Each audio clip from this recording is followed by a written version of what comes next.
अस्सलाम वालेकुम ख़वातीन और हज़रात। Smack group of marketing and sales Tayyab Ijaz speak की इस एपिसोड के साथ तैयब इजाज़ आप सबकी खिदमत में हाजिर है। चैनल को सब्सक्राइब करें, लाइक करें, कमेंट करें और हिट द बेल आइकन करना बिल्कुल भी मत भूलिएगा। जैसा कि आप तमाम तर लोग जानते हैं कि ये चैनल जो है बेसिकली इन्वेस्टमेंट कंसल्टेंसी का चैनल है और अब तक अल्हम्दुलिल्लाह 350 से ज़ायद वीडियोस हो चुकी हैं या होने वाली हैं, अनकरीब हैं हम। और एक बहुत अच्छा बेंचमार्क हमने सेट किया है जिसमें इस चैनल के थ्रू हम आपको इन्वेस्टमेंट कंसल्टेंसी करते हैं। कहाँ पर आपको इन्वेस्टमेंट्स करनी चाहिए, कहाँ पर नहीं करनी चाहिए। लेकिन इसके साथ-साथ कुछ जेनेरिक टॉपिक्स को भी हमेशा मेरी कोशिश होती है कि जितना भी टाइम मुझे मिले, कुछ जेनेरिक टॉपिक जो कि लिंक्ड इन करते हैं आपकी पर्सनल डेवलपमेंट के साथ भी, उसके बारे में भी आगाही आपको दी जाए। इन्वेस्टमेंट करना तो बहुत ज़रूरी है डेफ़िनेटली, लेकिन इन्वेस्टमेंट से पहले personal investment and personal development भी बहुत ज़्यादा ज़रूरी है। ज़हनी सुकून भी बहुत ज़्यादा ज़रूरी है। आप कहीं पर भी अपनी इन्वेस्टमेंट करते हैं, चाहे प्रॉपर्टी में, चाहे बिज़नेस में, अपने आप को ग्रो करने के लिए आपका जो फ़ीचर होता है इन्वेस्टमेंट करने का, आप हमेशा वो करते हैं। लेकिन उससे पहले एक बहुत ज़्यादा ज़रूरी है कि आपकी पर्सनल इन्वेस्टमेंट जो है, जो आपकी पर्सनल डेवलपमेंट है, आपकी जो पर्सनैलिटी है और जो पर्सनल आपका सुकून है, वो बहुत ज़्यादा इम्पोर्टेंट है। डेफ़िनिटली सुकून कल्ब बहुत ज़्यादा इम्पोर्टेंट है। एक मज़े की बात बताता हूँ आपको कि जितने भी लोग इन्वेस्टमेंट कंसल्टेंसी में इंटरेस्ट रखते हैं, by default, by birth, they are not born by a golden spoon in their mouth, ऐसा नहीं होता अक्सर। जो लोग इन्वेस्टमेंट्स करना चाह रहे होते हैं या जिनके पास जिनमें क्रेज़ होता है आगे बढ़ने का, वो डेफ़िनेटली एक सेल्फ मेड लोग होते हैं और ऐसे लोगों को बहुत सारे चैलेंजेस का सामना करना पड़ता है अपनी पूरी लाइफ़ में। जो लोग ऑलरेडी एक गोल्डन स्पून लेके पैदा हुए हैं, तो उनको तो उनका तो फ़ेवर ही नहीं होता कि कहाँ पे इन्वेस्टमेंट करनी है, वो नहीं, कहाँ नहीं करनी। Because they have everything and इस तरह से वो इन्वेस्टमेंट नहीं करना चाहते, डेवलपमेंट नहीं करना चाहते mostly, not all of them. बहुत सारे ऐसे लोग हैं जो गोल्डन स्पून लेके मुँह में पैदा हुए हैं एंड उनकी ख़्वाहिश है कि वो मज़ीद खूब से खूबतर आगे चलते रहें। That is also a point. लेकिन अगर एक एज़ अ होल देखा जाए या मेजॉरिटी देखी जाए, आगे बढ़ने का, इन्वेस्टमेंट्स करने का, आगे डेवलपमेंट करने का, तरक्की करने का, सबसे ज़्यादा जो ज़्यादातर लोगों में रुझान है उन्हीं लोगों से जो कि सेल्फ मेड हैं। आज के इस व्लॉग में सेल्फ मेड लोगों के साथ क्या प्रॉब्लम्स आती हैं, कहाँ-कहाँ पे उन्हें ज़िंदगी में साइकोलॉजिकली, पर्सनली, पर्सनैलिटी में कहाँ-कहाँ पे चैलेंजेस आते हैं जो उनको फेस करने पड़ते हैं, आज उसको मैं डिस्कस करने वाला हूँ। सबसे पहले जो मैंने पहले बात बताई है, when you are going for the development और आपने आपकी पर्सनल डेवलपमेंट आपने खुद शुरू की हुई है और सेल्फ मेड हैं आप और आप अपने बिजनेस में ग्रो कर रहे हैं, तो आपकी ये ग्रोथ सिर्फ आपके माँ बाप या बहन भाई इन्हीं को हजम होगी, किसी और को नहीं होनी, चाहे वो जितना खैर ख्वाह दोस्त है। और सबसे ज्यादा प्रॉब्लम आपकी ग्रोथ के साथ होगी उन लोगों को जिन्हें आप अपना रिश्तेदार कहते हैं। This is the point and this is the reality. Maybe most of the people agree with me, most of the people disagree. लेकिन आपकी तरक्की से और स्पेसिफिकली इस तरक्की से जब आप बिल्कुल जीरो से स्टार्ट करते हैं और आहिस्ता आहिस्ता आगे बढ़ने की कोशिश करते हैं और आपको अल्लाह ताला तरक्की देता है, आपकी मेहनत होती है, लगन होती है, डेफिनेटली तरक्की वो करता है जिसकी नीयत साफ होती है और अपनी मेहनत करता रहता है। जिसको किसी दूसरे से हसद या बुग़्ज़ नहीं होता, वो ही आगे डेवलपमेंट करता रहता है। और ऐसे फीचर में जाते साथ ही सबसे ज़्यादा जो मसला होता है वो होता है आपके सो कॉल्ड रिश्तेदारों को, जो आपको तरक्की देते हुए नहीं देख सकते। अब जब आपका ये जर्नी होता है और आप आगे जा रहे होते हो, तो डेफिनेटली आप इन्वेस्टमेंट्स तो कर रहे हैं, आप बिज़नेस को बढ़ा रहे हैं, आप काफ़ी वेंचर्स बढ़ा रहे हैं, लेकिन इस सारे मामलात में आपकी जो अंदर पर्सनैलिटी है, उसमें थोड़े बहुत लूप होल्स रह जाते हैं और पर्सनल डेवलपमेंट का आपको टाइम ही नहीं मिलता। और रिश्तेदार ताक में होते हैं कि जब आपको वो देखें, वो आपकी साइक पे हिट करें वो बात करके, जो आपको सख्त नापसंद है। वो एक दफ़ा खान साहब ने भी कहा ना कि जब आप हारे में हो तो कभी भी रिश्तेदारों में ना जाएँ, क्योंकि हर रिश्तेदारों को पता नहीं क्या मिलता है जब आप हारे में हैं ना, वो आपकी दुखती रग पे ज़रूर हाथ रख के आपको मज़ीद तकलीफ़ देते हैं, क्योंकि आपको दी जानी हुई तकलीफ़ उनके लिए बाइस से सुकून में बनता है, बाइस से राहत बनता है, क्योंकि डेफ़िनेटली जो खुद डेवलपमेंट ना कर सके, वो किसी और को भी डेवलप होता हुआ नहीं देख सकते। और जब कोई और डेवलपमेंट करता है किसी भी एस्पेक्ट में, तो सबसे ज़्यादा प्रॉब्लम रिश्तेदारों को होती है और ये रियलिटी है, इसमें कोई दो राय नहीं है। ये रियलिटी है और most of the time approve भी है, most of the time time tested भी है। और काफ़ी ज़्यादा लोग जो इस बात को इस फेज से गुजरे हुए हैं, they can agree with me as well. आपने अपनी ज़िंदगी में अगर कामयाब ज़िंदगी गुजारनी है, तो बिजनेस एक अच्छा बना देना एक कंप्लीट कामयाब ज़िंदगी की निशानी नहीं है। कंप्लीट इन्वेस्टमेंट्स कर लेना, डेवलपमेंट्स कर लेना, अपने पैसे को अच्छी जगह पे इन्वेस्ट करके उससे फ्रूटफुल रिजल्ट्स ले लेना, ये एक कामयाब इंसान की मुकम्मल निशानियों में से तमाम निशानियां नहीं है। It might be an aspect, लेकिन उससे पहले आपका पर्सनल सुकून, ज़ाती सुकून बहुत बहुत ज़्यादा इंपॉर्टेंट है। ज़ाती सुकून आपका कौन बर्बाद करता है? वो ऐसे लोग, वो पॉइजनस लोग जो आपके साथ बैठ के चेहरे पे तो बहुत अच्छे होते हैं, लेकिन बैक एंड पे अंदर से वो आपकी जड़ें काटने चाहते हैं, या अंदर से वो आपकी डेवलपमेंट से या आपकी खुशी से कभी भी खुश नहीं हो सकते हैं। चेहरे से तो वो बहुत अच्छा आपके साथ बिहेव करेंगे, बड़े खुशनुमा होंगे, लेकिन अंदर से आपके लिए बुग़्ज़ रखेंगे और किसी सूरत आपसे ना उनको ना आपसे मोहब्बत होगी, ना प्यार होगा, बल्कि नफ़रत होगी, ज़िद होगी, हसद होगा, बुग़्ज़ होगा।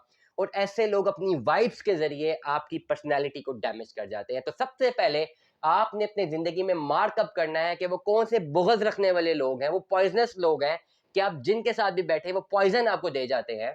सबसे पहले आपने उसको मार्क करना है, then you have to get rid of it. सबसे पहले आपने देखना है कि मार्क कैसे करना है। The people who think are poisonous for you, आप उनके साथ बैठ के देखें, आप उनके साथ कन्वर्सेट करके देखें, बातें करके देखें। अगर उनके साथ बातें करने के बाद आप निकलते हैं बाहर पे और आपके साइकोलॉजी में और आपकी पर्सनल कैपेसिटी में आपको कोई पॉइजनस चीज आपको बार बार हिट करती है, कोई पॉइजनस वाइब हिट करती है, या उसी कही जाने वाली ऐसी बातें जो आपको हिट करती हैं, तो समझ जाएं वो पर्टिकुलर बंदा या बंदी और डेफिनेटली पॉइजनस है आपकी जिंदगी में। आपने सबसे पहले उससे जान छुड़ानी है। पॉइजनस लोग आपकी जिंदगी में पॉइजन बढ़ते रहेंगे और तब तक बढ़ते रहेंगे जब तक वो आपको दोबारा वहां पर जाते हुए ना देख लें जहां से आपने शुरुआत की थी, क्योंकि आपकी डेवलपमेंट कभी भी उनको हजम नहीं होती। मैं पहले भी बात कह चुका हूं। तो आपने सबसे पहले मार्क करना है अपने पॉइजनस लोगों को, अपने इर्द गिर्द के, जो आपको पॉइजन देता है।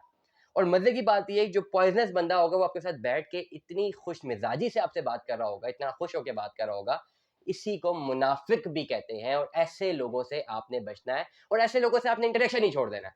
तो फर्स्ट ऑफ ऑल आपने सबसे पहले मार्क करना है कि आपको कौन ज्यादा जो है वो सिर्फ पॉइजन दे रहा है। Number one, who is poisoning you? कहां पर बैठने के बाद, उठने के बाद आप टेंशन में चले गए हैं कि यार इसने कैसी बात कर दी है। यू आर जस्ट थिंकिंग यार इसे क्या क्या दिया यार, what is he doing, what does he said, what does she said, what does he said, कहा ही क्यों उसने भाई। ये जब चीजें आपके जहन में पड़ती हैं, जब आप इसको सोचते हैं, देखते हैं, तो आपके जहन में एक पॉइजन क्रिएट होता है जो कि आपकी पर्सनल डेवलपमेंट को डैमेज करना शुरू कर देता है। और आपकी पर्सनल डेवलपमेंट जब डैमेज होती है तो आपकी बिजनेस डेवलपमेंट बुरे तरीके से मुतासिर हो जाती है। तो फर्स्ट ऑफ ऑल, जब आपने मार्क कर लिया कौन से बंदे हैं, ट्राई टू अवॉइड देम। अब it is a very difficult step, आप अवॉइड नहीं कर सकते। बास जगहों पे, बास कम्युनिटीज में जब आप रहते हैं तो आपको थोड़ा बहुत आदत हो जाती है कम्युनिटी में बात करने की। एक आपके साथ एक कंफर्ट जोन बन जाता है, लेकिन उससे निकलना बहुत ज़्यादा मुश्किल होता है। लेकिन you have to do it. Until and unless you will not do it, आपकी ज़िंदगी में वो पॉइजन बढ़ता चला जाएगा। तो सबसे पहले जो टॉक्सिक लोग हैं, जो टॉक्सिक देते हैं, जो परेशान करते हैं, जो पॉइजन फैलाते हैं, जो आपकी अच्छाइयों से भी आपकी बुराई निकालते हैं और आपकी डेवलपमेंट को हजम नहीं कर सकते और आपकी डेवलपमेंट को भी एग्री नहीं करते, एक्नॉलेज नहीं करते, तो सबसे पहले वो एक्नॉलेज करें या ना करें, आपको फर्क नहीं पड़ना चाहिए। और अगर आपको फर्क पड़ रहा है तो इसको फर्क पड़ने से अपने ऊपर काबू पाए और इसको छोड़ दीजिए, अपने हाल पे छोड़ दीजिए। This will make your mind, this will make your psychology, this will make your personality more developed, more easiness में आप आएंगे, बहुत ज्यादा आप कूल एंड काम होंगे और आगे डेवलपमेंट की तरफ जाएंगे, अगर आप इन जैसे पॉइजनस लोगों को, टॉक्सिक लोगों को जिंदगी से निकाल देंगे। This is a very difficult step but you have to do it. Once you succeed in making out, throwing out the toxic people away from your life will become a paradise in this world. सकून कल्ब और दिमागी सुकून, ये दो ऐसी चीजें हैं जो आपकी जिंदगी में मिल जाए तो आप दुनिया के कामयाब तरीन शख्स हैं। पैसा कमा लेना कामयाबी का एस्पेक्ट नहीं है, सारे बेंचमार्क्स नहीं है, एक एस्पेक्ट होगा एक, क्योंकि ग्रोइंग वर्ल्ड में if you become first rich then become a philosopher. एक बात है बहुत पहले मैंने सीखी थी और मैं 5 साल पहले यूट्यूब करना चाहता था, लेकिन again the first become rich then become a philosopher. अभी मैं समझता हूँ कि शायद मैं स्टेज पे हूँ, कुछ थोड़ी बहुत अचीवमेंट्स हैं, शायद कुछ 2-4 किताबें पढ़ चुका हूँ, कुछ 2-4 मेडल्स ले चुका हूँ, कुछ 2-4 डिग्रियां खत्म कर चुका हूँ, कुछ 10-12 साल का रगड़ा खा चुका हूँ। तो एटलीस्ट ये जो एक्सपीरियंस है, ये कम्युनिकेट करने का अब मैं हक रखता हूँ, थोड़ा बहुत तो मैं रखता ही हूँ, इसलिए 8-10 मिनट का एक व्लॉग तो कर ही सकता हूँ इस पे। Can not be become a complete motivational speaker, but 10-12 साल का जो एक्सपीरियंस है, इतने सालों की पढ़ाई है, 16-17-18 साल की तो पढ़ाई है, खाली 18 ईयर्स ऑफ एजुकेशन है और 12 साल का रगड़ा है, तो ये सारा कुछ करके अब इतना तो समझ ही सकता हूँ कि 2-4-5 किताबें हैं, 2-4 मेडल है, 5-6 ट्रॉफीज है और कुछ थोड़े बहुत एक आध ब्रांड है छोटा सा, बहुत छोटा सा, लेकिन है तो सही। तो इसकी बिना पे अब ये सोचा जा सकता है कि हाँ, you can deliver something to earth. तो इसलिए मैं आपको कहता हूँ, first become rich, then become a philosopher. First do something, अपनी डेवलपमेंट, पर्सनल डेवलपमेंट की तरफ आप जाएं। अब एक बात बहुत इंपॉर्टेंट है, सक्सेस क्या है? What is success? अक्सर लोग कहते हैं नहीं सक्सेस क्या है, brand building is a success? No, I don't think so. I disagree that anybody who builds a brand and he call himself or herself as successful man or woman. I will disagree and I have all the logics to disagree with him or her. बहुत बड़ा आदमी बन जाना कामयाबी है? No, not at all. पैसा बहुत है, कामयाब है? Not at all. कामयाबी की जो डेफिनेशन है ना, कोई लोग कोई अगर बोले कि जी बहुत कामयाब है, तो कामयाब होने का मेरे बारे में कोई बात करे, मुझे कोई बात बोले यार बहुत कामयाब है, मैं सोचूंगा यार कितना अच्छा बोलते होंगे, क्या सोच होगी, जिंदगी को किसी और एंगल से देखते होंगे, अपनी डेवलपमेंट होगी, पर्सनैलिटी का क्रेज होगा, एक सोचने का अंदाज मुख्तलिफ होगा, मुनाफकत नहीं होगी, स्ट्रेट फॉरवर्ड आदमी होगा, कामयाब आदमी होगा, किसी को चूना नहीं लगाता होगा, किसी को मक्खन नहीं लगाता होगा, किसी के होने ना होने से उसे फर्क नहीं पड़ता होगा, किसी को अपने जहन पे हावी नहीं करता होगा, क्या खूबसूरत बोलता होगा, और जब भी बोलता होगा अच्छा बोलता होगा, और जो भी करता होगा उससे सोसाइटी को फायदा होता रहेगा। लेकिन जब सुनने को मिलता है जी क्यों कामयाब है, पैसा बहुत है, पैसा तो बहुत है लेकिन बात करने की तमीज नहीं है, दिल रखने की तमीज नहीं है, मुनाफकत में घिरे हुए हैं। अगर बात करने की तमीज भी है और इखलाक भी है लेकिन मुनाफकत झलक रही है पर्सनैलिटी से, तो ऐसी कामयाबी की भी जरूरत नहीं है। ऐसा भी नहीं होना चाहिए कि आप समझे जी बात करने की तमीज है, आप मुनाफिक हो जाए, अंदर से इखलाक तो आपके पास आ जाए, बट अंदर से अगर आप मुनाफिक रहें तो ये भी कामयाबी नहीं है। एंड ऑफ द डे ऐसी पक्की चपेड़ पड़ती है मार्केट से, ओवरऑल जिंदगी से, क्योंकि दिलों का हाल तो अल्लाह जानता है, और जिसका दिल बदनी आता है वो आने वाले टाइम पे बहुत बुरे तरीके से गिरता है। और ये देख लीजिएगा तमाम तर लोगों जिनको आप समझते हैं अपनी सराउंडिंग में, जो मुनाफकत के एलिमेंट को अपने ऊपर हावी करके समझते हैं कि वो बहुत अच्छे खुशगो हैं, वो नहीं है। Time will tell, time tells, पढ़ा लिखा बंदा कामयाब है मैं समझता हूँ। तो इसलिए कामयाबी की डेफिनेशन अगर मैं बात करूँ, पैसा कमा लेना इज नॉट अ कामयाबी, कामयाबी की डेफिनेशन ये नहीं है। हाँ, दौरे हाजिर में अगर आप एक बात करते हैं कामयाबी की, वॉट एवर यू डू, सबसे पहले अगर आपकी स्टडीज कंप्लीट है, और there are no lame excuses, जी हमारे पास रिसोर्सेज नहीं थे, लोग टाट पे बैठ के भी पढ़ते हैं, लोगों ने पढ़ा है, there are no lame excuses, जी हमारे पास वो नहीं थे। जो पढ़ना चाहे वो, डिग्री लेना पढ़ाई इज समथिंग एल्स, पढ़ना इटसेल्फ लर्निंग प्रोसेस है, पूरी जिंदगी चलता रहता है, तो पढ़ने वाले तो पढ़ जाते हैं। सबसे पहले आपकी पढ़ाई कंप्लीट हो, उसके बाद आपका एक प्रोफेशन आपने फाइनल किया हो, जिस प्रोफेशन में आप काम करें, it can be anything. Professional life में आने के बाद आपकी ज़िंदगी में, आपकी लाइफ में, अगर तो आप जितना पर मंथ अर्न कर रहे हैं, वो अर्न करने के बाद आपके जो एक्सपेंसेस हैं वो मीट हो जाते हैं, और एक्सपेंसेस मीट होने के बाद थोड़ी बहुत अमाउंट आपके पास बच जाती है as a form of saving, तो आप एक कामयाब बिजनेसमैन या आप एक कामयाब job holder. Anybody disagree can disagree with me, but please come up with a logical argument.